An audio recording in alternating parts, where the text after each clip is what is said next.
உன்னை எனக்கு பிடிக்கல, நம்ம 2 பேரும் தனித்தனியாக வாழுவோம். டிவோர்ஸும் அப்ளை பண்ணிட்டாங்க, மியூச்சுவல் கன்சர்னுக்கு அப்ளை பண்ணிட்டாங்க. பட் இருந்தாலும் இவங்களுக்கு வந்து ஒரு சின்ன டவுட், அவருக்கு வேற ஏதோ ஒரு தொடர்பு இருக்குமோ அப்படின்னு சொல்லிட்டு. குழந்தை வேணும்னு நினைக்கிறாரு. குழந்தை வேணும், நீ வேண்டாம்.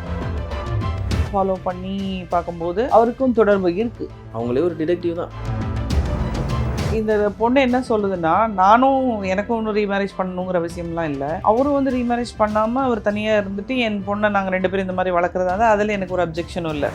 வேறு ஒரு பெண்ணோட தொடர்பு இருக்குது அப்படின்னா நான் யோசிக்கணும் அவருக்கு டிவோர்ஸ் கொடுக்குறத. அந்த லேடி வந்து இவங்களோடையே இவங்க வீட்டில் வந்து இருந்துட மாட்டாங்கல்ல.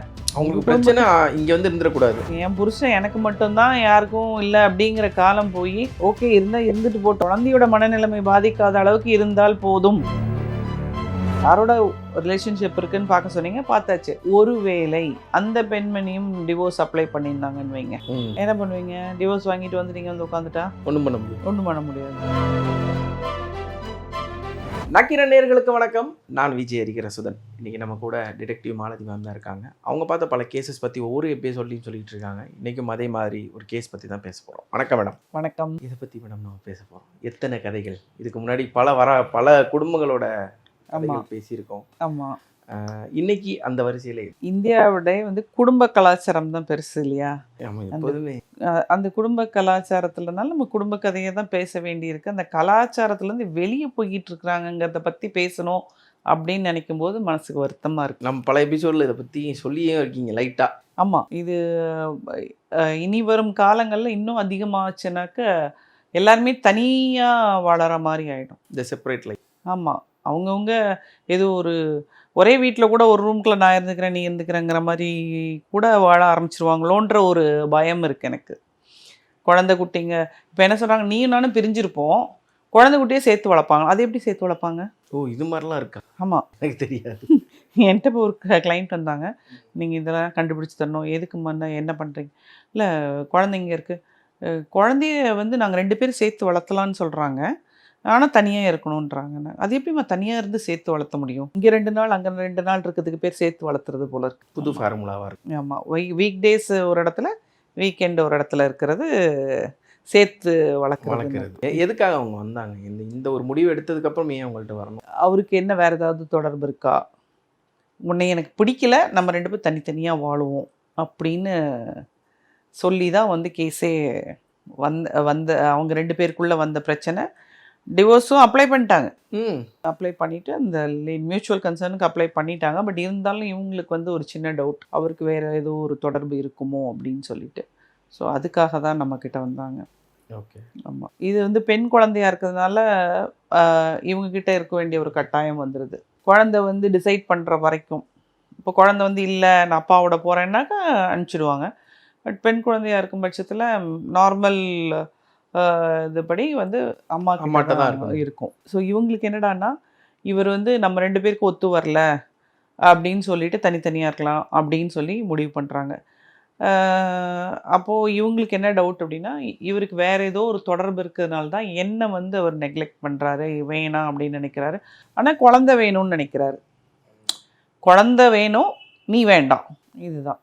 ஸோ ஆஸ் யூஷுவல் நம்ம வந்து ஃபாலோ பண்ணுறோம். ஃபாலோ பண்ணி பார்க்கும்போது அவருக்கும் தொடர்பு இருக்குது. அவங்களே ஒரு டிடெக்டிவ் தான். இதுக்கு இன்னொரு டிடெக்டிவ்ட்ட போயிட்டு நம்ம வந்து சொல்லுவோமே அப்படின்னு உங்கள் பக்கம் வந்திருக்காங்க. இல்லை, ஒரு எவிடன்ஸுக்காக வர்றது. ஏன்னா இப்போ எல்லாருக்குமே வந்து பின்னாடி போய் பார்க்க தெரியுது, ஈஸியாக ட்ராக் பண்ண தெரியுது. அந்த ஜிபிஎஸ் கருவி போட்டுக்கிறாங்க, ட்ராக் பண்ணிடுறாங்க, அவங்களே லாகை எடுத்து பார்க்குறாங்க. அதெல்லாம் முடியாத பட்சத்தில், அதான் எல்லா வேலையும் அவங்க செஞ்சு முடிச்சுட்டு முடியாத பட்சத்தில் நம்மக்கிட்ட வருவாங்க. ஓகே, அங்கே தான் எங்களுக்கு பிரச்சனை.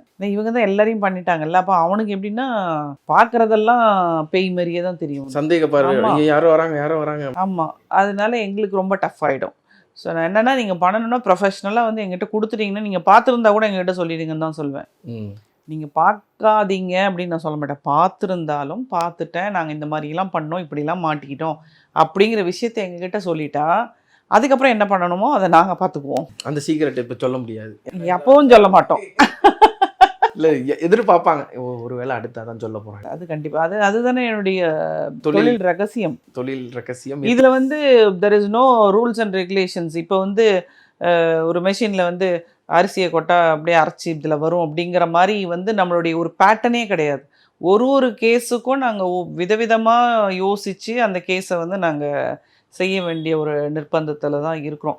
என்ன நடக்கும்னே தெரியாது. ஆமாம், இப்போது உங்களை மாதிரி அடுத்தவர் பேசணுங்கிற அவசியமே கிடையாது.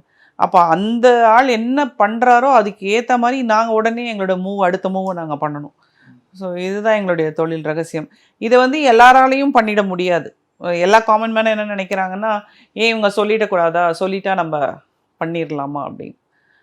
ஒருத்தருக்கு உண்டான மீனுக்கு நீந்த தெரியும், சிறுத்தை புளிக்கு பாய தெரியும்.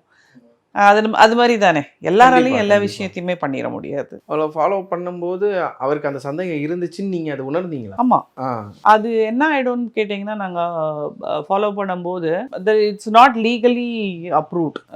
நம்ம லீகலாக ஃபாலோ பண்ணக்கூடாது. பட் இருந்தாலும் இந்த ஒரு சிலருடைய கஷ்டத்தை நிவர்த்தி பண்ணுறதுக்காக நம்ம அதை ஃபாலோ பண்ணுறோம். அது நமக்கு ப்ரொஃபஷனாகவும் ஆயிடுச்சு. அதை லீகலைஸ் பண்ண சொல்லி நம்ம கேட்டுக்கிட்டு இருக்கிறோம். அந்த பட்சத்தில் நம்ம பிடிபடும் பட்சத்தில் போலீஸ் ஸ்டேஷனில் போய் நம்ம மாட்டிக்குவோம். ஸோ அது ஒரு பெரிய இஷ்யூவாகவே தான் இன்னும் எங்கள் ஏஜென்சிஸ்குள்ளே நாங்கள் இன்னும் பேசிகிட்டு இருக்கக்கூடியது எங்கள் அசோசியேஷனில். அதுக்கும் ஒரு தீர்வு காணணும்னு உங்கள் வழியாகவே சொல்கிறேனே. ஓகே, கண்டிப்பாக. இப்போது பார்த்த உடனே நாங்கள் என்ன பண்ணிட்டோம்னா, we will stop the assignment. அப்படியே அப்ரப்டாக நிறுத்திடுவோம். அதுக்கப்புறம் வேறு மாதிரி வேறு மாதிரி மூவ்ஸ் எடுப்போம். கொஞ்ச நாள் ஃப்ரீயாக விட்டு அதுக்கப்புறம் ஸ்டார்ட் பண்ணுவோம். இந்த மாதிரி பண்ணி நம்ம பார்க்கும்போது அவருக்கு ஒரு தொடர்பு இருக்கிறத நம்ம கண்டுபிடிச்சிட்டோம். இந்த பொண்ணு என்ன சொல்லுதுன்னா, எனக்கும் ஒன்றும் ரீமேரேஜ் பண்ணணுங்கிற அவசியம்லாம் இல்லை. அவரும் வந்து ரீமேரேஜ் பண்ணாமல் அவர் தனியாக இருந்துட்டு என் பொண்ணை நாங்கள் 2 பேரும் இந்த மாதிரி வளர்க்குறதா இருந்தால் அதில் எனக்கு ஒரு அப்ஜெக்ஷனும் இல்லை. அதான் சொல்கிறேன், அந்த தனித்தனியாக வாழக்கூடிய ஒரு மனநிலைமைக்கு வந்துட்டாங்க இன்னைக்கு அப்படின்னு அவங்க சொல்லும்போது, வேறு ஒரு பெண்ணோட தொடர்பு இருக்குது அப்படின்னா தென் நான் யோசிக்கணும் அவருக்கு டிவோர்ஸ் கொடுக்குறத. ஏன்னா என் குழந்தை வந்து அவர் சேர்த்து வளர்க்குறோன்னா அங்கே போகிற நாட்கள்லாம் அந்த பெண்ணோட தானே இருக்கும். அதில் எனக்கு உடன்பாடு மாறிடுச்சுன்னா, ஆமாம், எனக்கு அதனோட உடன்பாடு எனக்கு அதில் இல்லை எனக்கு. ஏன்னா குழந்தை வந்து என்ன நினச்சிக்கும், இந்த மாதிரி வாழ்க்கை வாழலாம். அதாவது சின்ன குழந்தை என்ன பார்க்குதோ அதை தானே இம்ப்ளிமெண்ட் பண்ணும். பெரியவங்களாகும் போது அந்த ஒரு இம்பேக்ட் இருக்கும்ல. ஆமாம், நான் ஒரு கேஸ் ஹேண்டில் பண்ணும்போது கூட சொல்லியிருப்பேன்னு நினைக்கிறேன். டிவோர்ஸ் ஆனவங்கள்ட்ட வளர்கிற குழந்தை திரும்ப வந்து தன்னுடைய கல்யாணத்துக்கு அப்புறம் கணவனோடு வாழும்போது அந்த இம்பேக்ட் அதுக்கு இருக்குது. ஒரு கேஸில் பேசும்போது அந்த பொண்ணு என்கிட்ட சொல்லுது, எனக்கு பயமாக இருக்குது மேடம். அவங்க மாமனார் மாமியை சப்போர்ட் பண்ணால் கூட அது சொல்லி எனக்கு பயமாக இருக்குது. ஏன் பயமாக இருக்குது? இல்லை, எங்கள் அப்பா அம்மாவும் தனித்தனியாக தான் பிரிஞ்சு வாழ்ந்தாங்க. நான் எங்கள் அம்மாவோட தனியாக வாழ்ந்தேன்.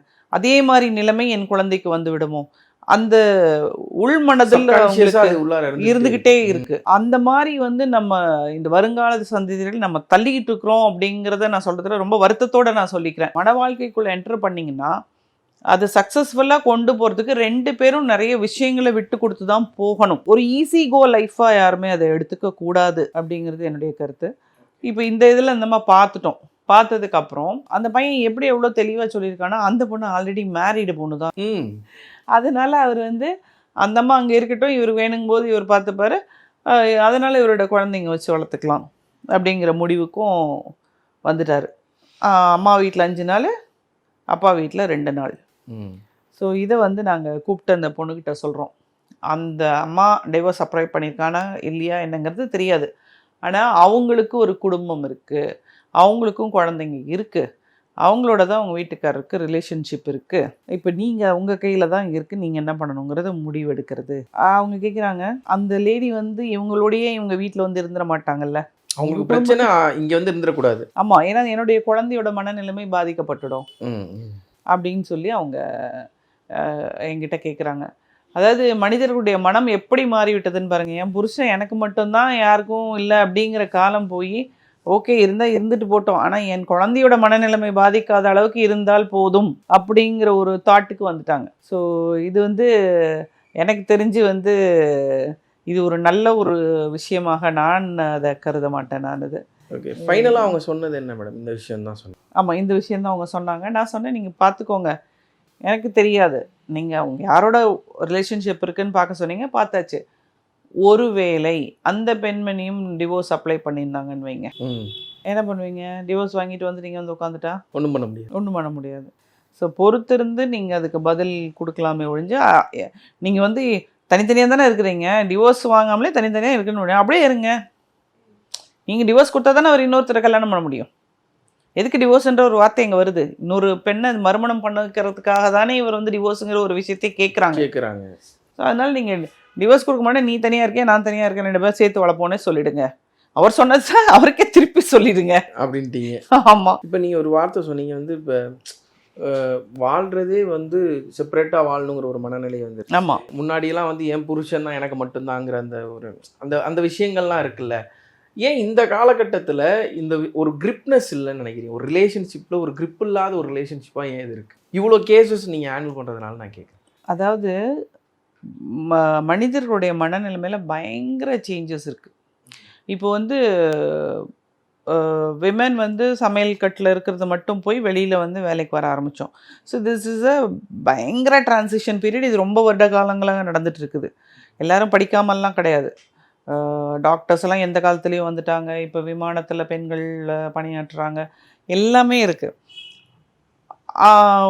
ஒரு விட்டு கொடுக்கும் மனப்பான்மை. இவ்வளோ நாள் இவ்வளோ பேர் வந்திருக்காங்க இல்லையா, இவங்க எல்லாரும் குடும்ப வாழ்க்கையில் இருந்திருக்கிறாங்க. குடும்ப வாழ்க்கையில் இருக்கும்போதும் கூட அவங்க வந்து ஒரு தன்னுடைய கணவனோட அனுசரணையாக, தன்னோட மாமியார் மாமனோட ஒரு அனுசரணையாக இருந்து தான் வந்துட்டு இருந்திருக்கிறாங்க.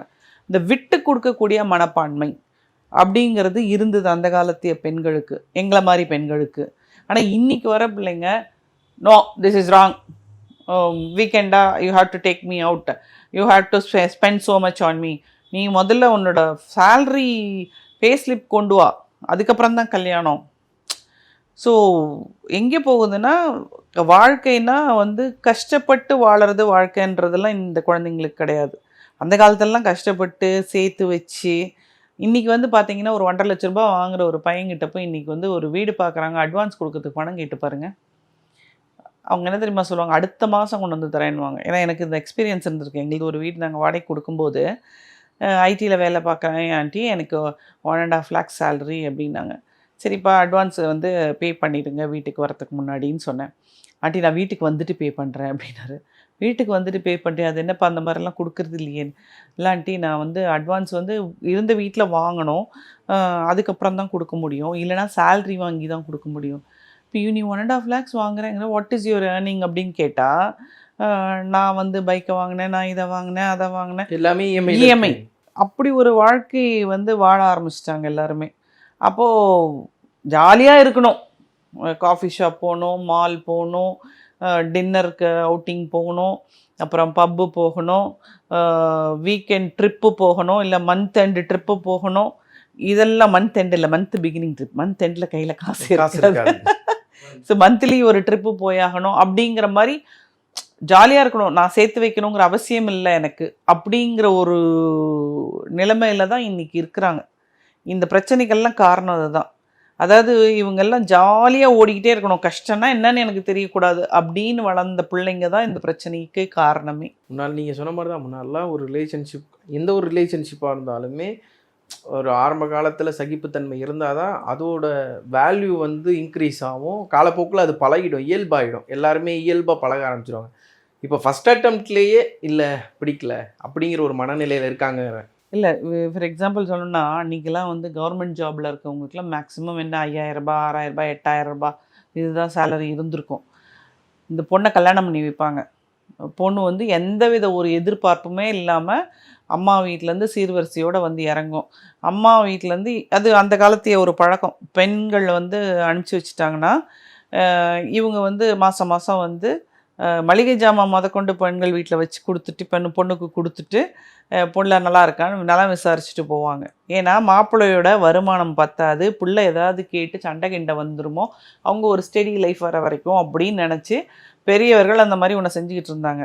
ஆனால் இன்றைக்கி வந்து pay slip, give me your டிரான்சாக்ஷனில் ஒரு ஒரு பேரண்ட் வந்து உங்களால் ஆடிட்டிங் ரிப்போர்ட் வாங்கி தர முடியுமா அப்படின்னு கேட்குறாங்க. 3 வருஷத்து ஒன்றும் 1 மாதம்லாம் இல்லை, 3 வருஷத்துடைய ஆடிட்டிங் ரிப்போர்ட் பார்க்கணும் மாப்பிள்ளையோடது. ஆமாம். ஸோ ஏன்னு கேட்டால் என் பொண்ணுக்கு நான் எதை கேட்டாலும் வாங்கி கொடுத்துருவேன், அதை வாங்கி கொடுக்க முடியுமான்னு எனக்கு தெரியணும். அந்த திராணி மாப்பிள்ளைக்கு இருக்கா? ஆமாம். அப்போனா அவன் 35-40 வயசில் தான் கல்யாணம் பண்ணிக்க முடியும்ன்ற நிலைமை ஆயிடுச்சு. இந்த 90s கிட்ஸ்லாம் இப்போ அப்படி அதுதான் நடந்துக்கிட்டு இருக்குது இன்னைக்கு. ஆமாம் மேடம். இப்போ நீங்களும் 90s கிட்ஸோ? ஓகே மேடம், இதே மாதிரி இன்னொரு கேஸோட சந்திப்போம். நன்றி. தமிழகத்தின் அரசியல் புலனாய்வு வரலாறு நக்கீரன் பப்ளிகேஷன்ஸ். இந்த கோடை விடுமுறையை புத்தகங்களுடன் கொண்டாடுங்கள். கோடை காலத்தை முன்னிட்டு ஏப்ரல் 23 முதல் மே 30 வரை நக்கீரன் வெளியீடுகளான அனைத்து நூல்களுக்கும் 25% சிறப்பு தள்ளுபடி. புத்தகங்களால் கோடையை கொண்டாடுவோம். நக்கீரன் டிவிக்கு சப்ஸ்கிரைப் செய்யுங்கள். உங்கள் ஆதரவே எங்கள் பலம். ஆசிரியர்களுக்கு நண்பனாகவும் மாணவர்களுக்கு ஆசானாகவும் திகழும் தேர்வு வழிகாட்டி. ஒவ்வொரு பாடத்திற்கும் அனுபவமிக்க ஆசிரியர்களின் துல்லியமான தெளிவான விடைகள். CNC இருக்கு, தேர்வு பயம் எதற்கு? இது தீரன் பப்ளிஷிங் ஹவுஸ் விற்பனை வெளியீடு.